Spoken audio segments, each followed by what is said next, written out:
Well, today's BMW repair day. It's an X1 18D diesel BMW X1. I picked my wife up from work. I arrived, waited for her to come out of her job, and went to start up, and strangely no power steering. So also I noticed that the battery wasn't charging. So at that point I thought, maybe the accessory belt's broken. But it was a bit more BMW related problem than that. There's an anti-vibration pulley on the end of the crankshaft, and I opened the bonnet, and I could see that the pulley was lying in the bottom of the engine. So that was an eye-opener for me. So in the meantime, I've been out and researched a genuine BMW pulley that costs around about £375. I looked at various pulleys, and my local motor factor sorted me out with one, which I'll show you now. My other car's a 270,000 mile Honda Accord, which at this point in time seems much more reliable. But this is the pulley that the local motor factor sorted me out with. It comes with the 4 fixing bolts, and as you can see, this is a rubberized center. I think there's six webs across there for the belt, but this is what the one that came off the car did, and it looks as if, to me, it's been maybe loose for a little while. I'm new to the car, basically the BMW. I bought it, the air conditioning wasn't working, so I regassed it, and that fixed the air conditioning, but I just wonder if the air conditioning put a bit too much load and just sent the pulley finally over the edge and sheared it off, basically.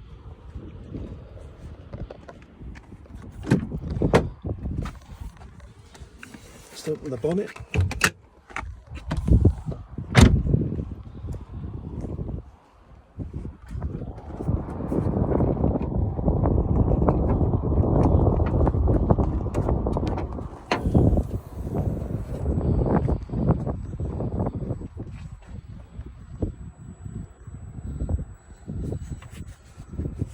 So I think you probably see down at the bottom there,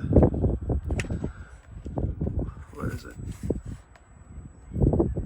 That's the remains of the pulley. So it's in 2 halves. The bit that drives the accessory belt is connected to this center portion with a rubber bonding, and then it's kind of supported by this outer ring, and I think it must be just there because BMW found a problem with the vibration coming from all of the items that the accessory belt is driving. So let's get to it. So I think the previous owner was quite chuffed about getting the oil, air and fuel filter changed at 150,000 miles in January. So I believe there's 3 places that have got to remove the screws. So these are Torx T20s.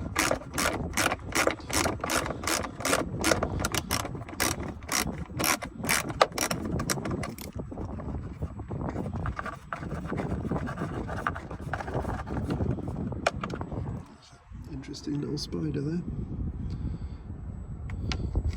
Have a screw to keep you company. There's another one on the other side here.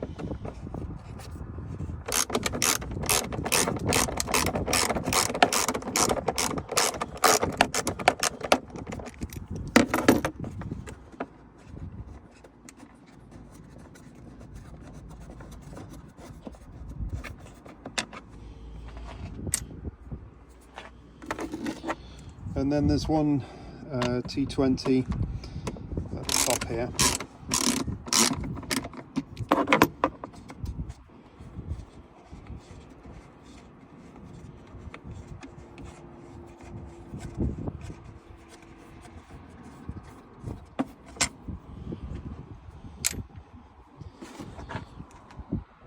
At least I'm lucky with the weather today.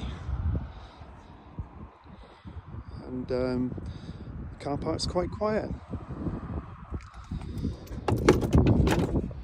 So I'm thinking I'll probably pull this off.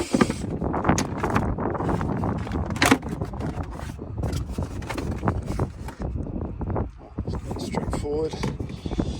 So that now leaves me a lot of room.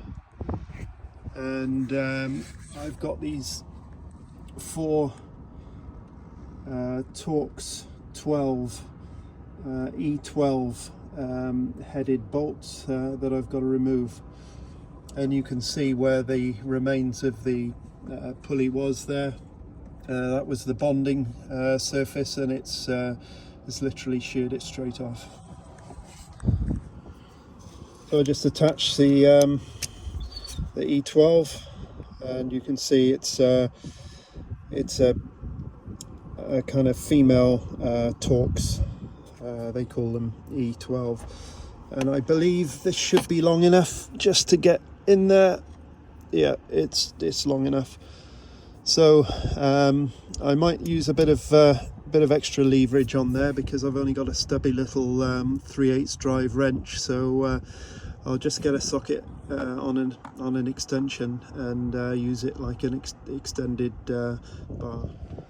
That's a good old trick, this, for helping with a bit of leverage. So I'm probably going to have trouble now trying to lock this pulley to stop it rotating, but I'll give it a go anyway. Yeah, it's going to try and rotate. Oh, this car's a manual, so I'll try it in gear and see if that helps. There we go. That's the first one loose.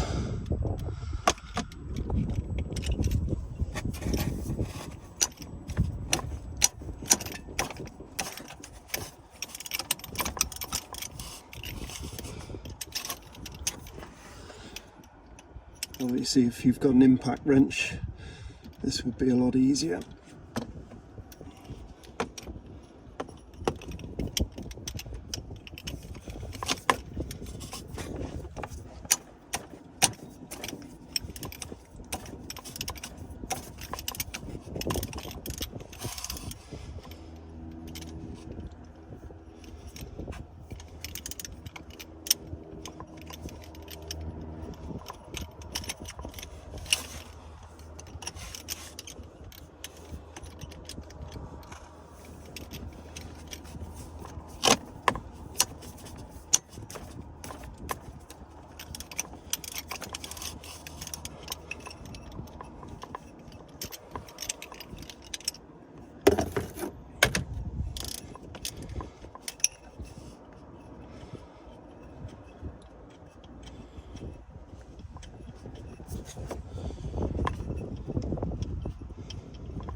These are the bolts coming out.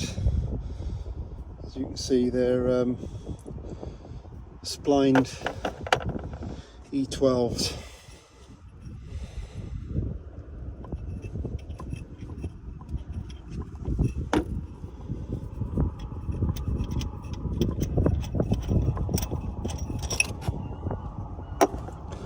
That's 2 of the 4.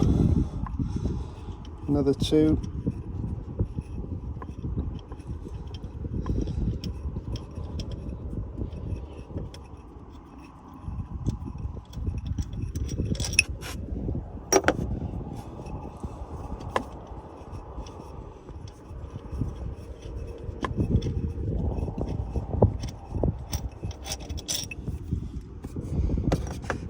That's them all out.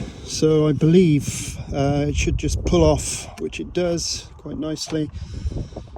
And you can see there the back of it, and again the front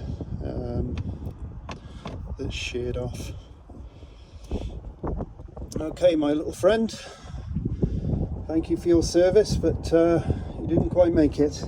Just comparing the two, this is the Corteco one, which I've bought, and I have to say I'm not sure if this is a genuine BMW one on here, but they more or less look identical. It's even got the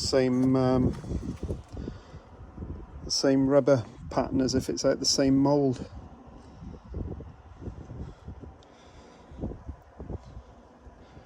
This seems to be 15, 16, so it's probably 2015, 2016. This one here, probably 2020, 2021. Okay, so I'm going to go ahead and put a little bit of oil on the back of the shaft, which runs in the seal on the end of the crankshaft there, just so it's not dry when it first starts up, just to protect the seal. So we'll do that now.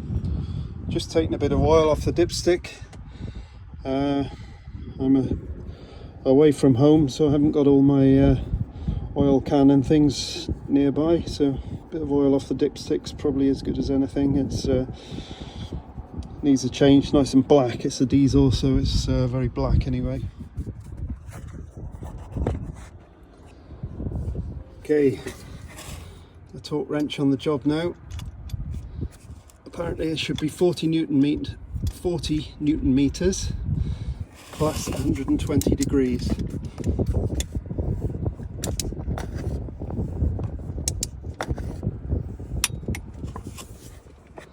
It's 40.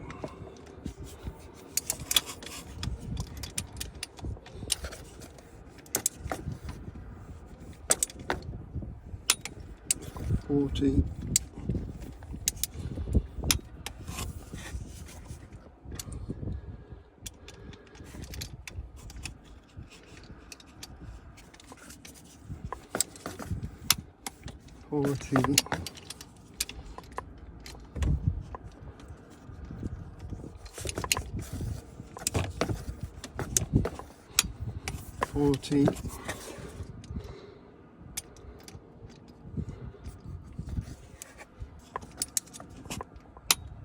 $40.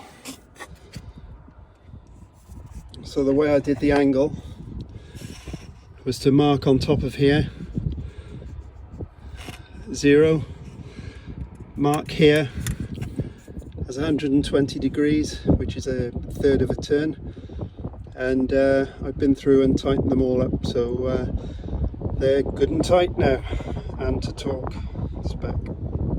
Interesting to see the way this works. Obviously the rubber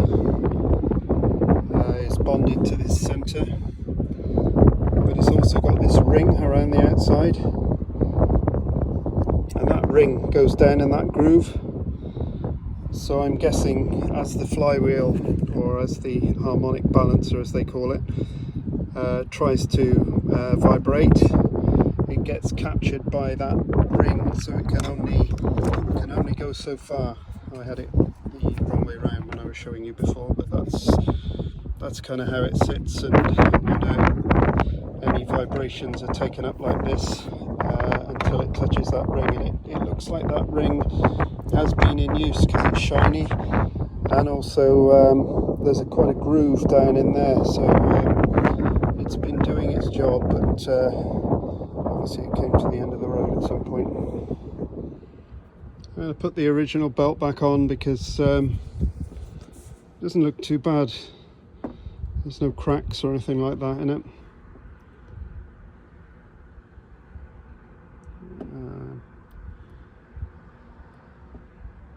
It's about £55 for a new belt, so I might treat myself to a new belt once I get home.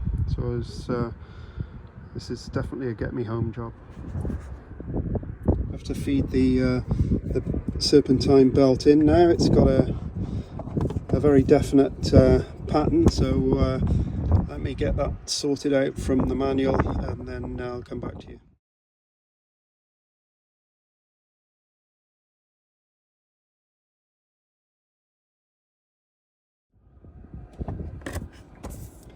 Well, I would say that was probably the most incredible routing of a pulley that I've ever seen.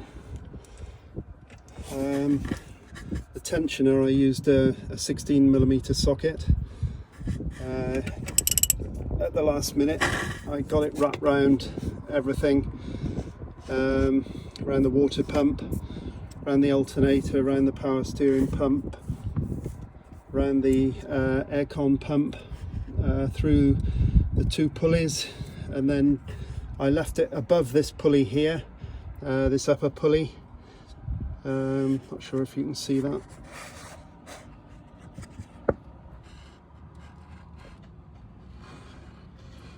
So where it comes below that upper pulley, I left it above the upper pulley. So I wrapped it round the crankshaft pulley, the steering pump, aircon, alternator at the top, water pump on the left, and I just left the belt above the pulley, the top pulley above where the socket is now, and then I just put some tension on the tensioner so that it loosened the belt, which enabled me just to drop it over that top pulley and then let it go. So it's now in place, but it's not the most obvious routing in the world. I think you can probably see behind. So it goes from the underside of the crankshaft pulley underneath the power assisted steering pump, and then it wraps around the inside of the aircon pump. Then it comes up round the top of the alternator, back down underneath that idler pulley at the top, round the water pump, round the tensioner pulley, and then round the crankshaft. Wow, what a torturous route. And there we are, I've started it back up.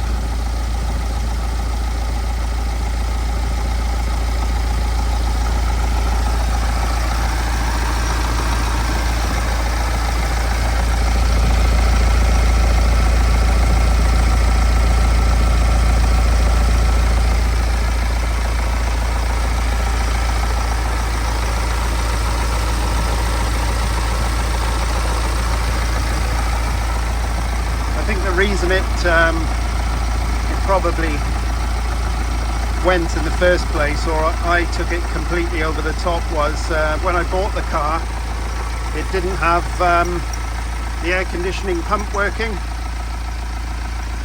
so I regassed it. I just went to a local DIY store, bought some gas,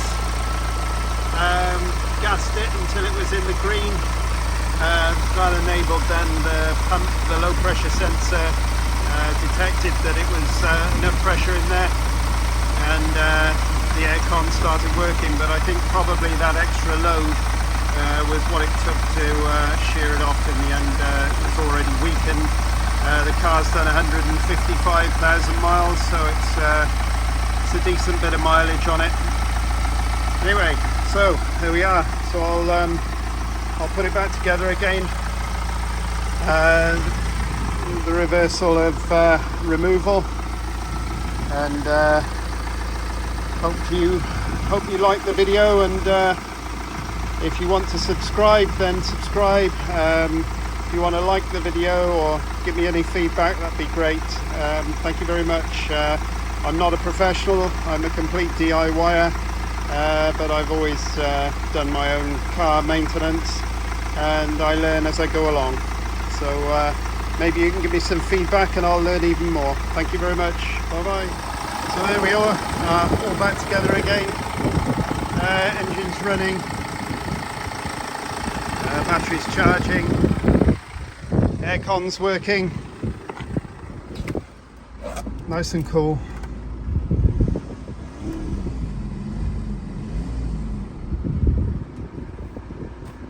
So that was a nice little afternoon's work for me. I like doing these jobs. That's why I bought this car really.